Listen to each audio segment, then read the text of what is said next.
booming military facility has become an intrinsic part of the modern mythology and urban legends of the 20th century, with a large influence on media and pop culture. Pop culture. Where is Area 51 and how big is it? Area 51 is located 120 miles, 200 kilometers northwest of Las Vegas, near the small towns of Rachel and Higo. The title, Area 51, seems to come from the designation the base had on Atomic Energy Commission maps, with this name sticking in the mind of the public, but mostly unused by the military. Established in 1955 as part of the Nevada Test and Training Range Complex, the area was also given the name Paradise Ranch in an attempt by Aerospace, a company Lockheed, now Lockheed Martin, to draw employees to the base. Today, the base and the wider Nevada Test and Training Range Complex are part of the Nevada National Security Site, with the CIA referring to it as the Groom Lake and Homey Airport. Though satellite imagery of the site has been restricted, since 2018 the base has been visible on Google Maps. Benjamin Radford is an American folklorist, writer, investigator and skeptic who's authored more than 20 books, including Scientific Paranormal Investigation, How to Solve Unexplained Mysteries, Tracking the Chupacabra, The Vampire Beast in Fact, Fiction and Folklore, and Mysterious New Mexico, Miracles, Magic and Monsters in the Land of Enchantment. He is also deputy editor of Skeptical Inquirer magazine and has written several articles regarding the conspiracy theories surrounding Area 51. The base itself is fairly small, but the restricted area around it is over 90,000 acres, partly to prevent prying eyes and partly because they need to test classified aircraft, Radford told Space.com. It's mostly conspiracy theorists and media who call it Area 51. To the US government, it's simply the Nevada Test and Training Range, part of Edwards Air Force Base. What is in Area 51 and what is it used for? The US military finally acknowledged the existence of Area 51 in 2013 after a formally classified CIA document detailing the history of the U-2 spy plane was obtained by the National Security Archive at George Washington University.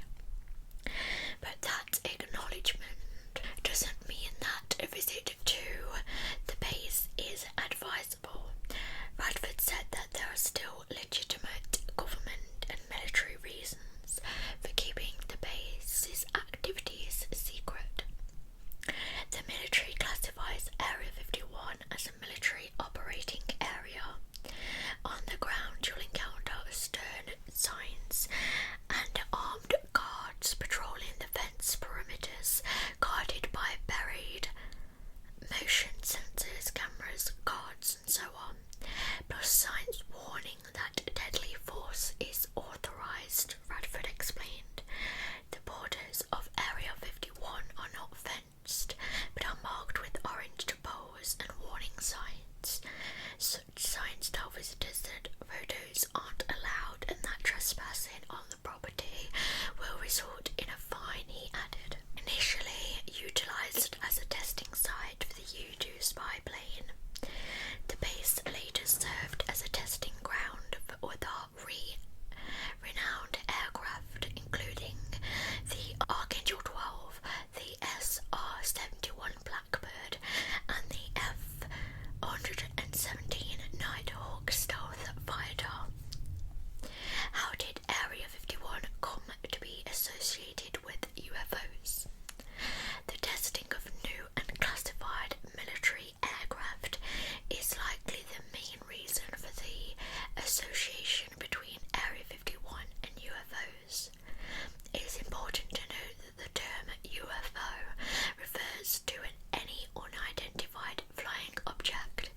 spacecraft. Lazar himself was discredited, but his claims resulted in numerous government conspiracy theories, most of which involve extraterrestrial life. A lot of the legend has been fueled by hoaxers like Robert Lazar, who appeared in the 1980s, telling a story to the TV stations that he worked there and saw alien bodies and crashed flying saucers firsthand, Radford recalled. It got a lot of attention, but it was later revealed that he fabricated not only his employment at Nellis Air Force Base in southern Nevada, but indeed his entire background. Almost nothing of what he said was true. Lazard set the ball rolling, however, no matter how fallacious rumours of alien tech in Area 51 were. The connection was cemented into the public consciousness and pop culture. Area 51 in pop culture. In addition to numerous documentaries about Lazar and the Area 51 UFO connection, the base has become a popular setting in fictional movies and TV shows. On the most notable portrayals of Area 51 is in the 1996 blockbuster Independence Day, starring Will Smith, directed by Roland Emmerich.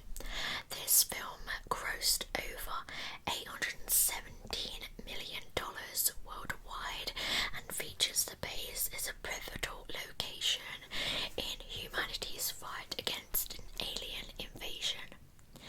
On the small screen, Area 51 was host to a special prisoner in a 2011 episode of Doctor Who. The time-travelling Doctor was held captive at the base during the 6th season episode Day of the Moon. Given the fact that it is a show based on aliens, conspiracy theories, and government cover-ups, it's little wonder that Area 51 eventually made it onto the X-Files. In the 1998 season 6 episode entitled Dreamland, also an early name given to the base, Mulder and Scully witness the flight of a mysterious craft at the facility, and Area 51 became part of the Marvel Cinematic Universe in season 7 of Agents of S.H.I.E.L.D., appearing in 2 episodes of the show and getting a mention in a 3rd. The base was also mentioned by Spider-Man antagonist J. Jonah Jameson's publication, The Daily Bugle, in a series of video packages as part of the viral marketing for the film Spider-Man No Way Home at the end of 2021. The Daily Bugle reports reference as a failed raid on Area 51 by people who aim to discover evidence of alien life. More than 1 million people were supposed to conduct the raid, but only a handful actually showed up. A clear case of art imitating life. The Storm Area 51 movement. In 2019, what started as a prank on social media almost got very out of hand when 3.5 million people expressed interest in attending an event organised by 20-year-old Matty Roberts, a student from Bakersfield, California. The name of the tongue-in-cheek Facebook event was Storm Area 51. They can't stop all of us, and as the name suggests, the supposed plan was to charge at the base in large enough numbers to overwhelm security. The aim was to uncover putative secrets like alien technology and secretive research. In the end, an estimated 6,000 people made it to the low-key summer event and partook in some activities like hatchet throwing and drinking limited edition alien-themed Bud Light beer. Area 51's light security was not as a joke, but some people took it seriously and began planning to actually, well, it's not clear what, but hang out near the entrance and have fun, Radford said. The tiny town of Rachel braced for huge crowds in a music festival that never happened.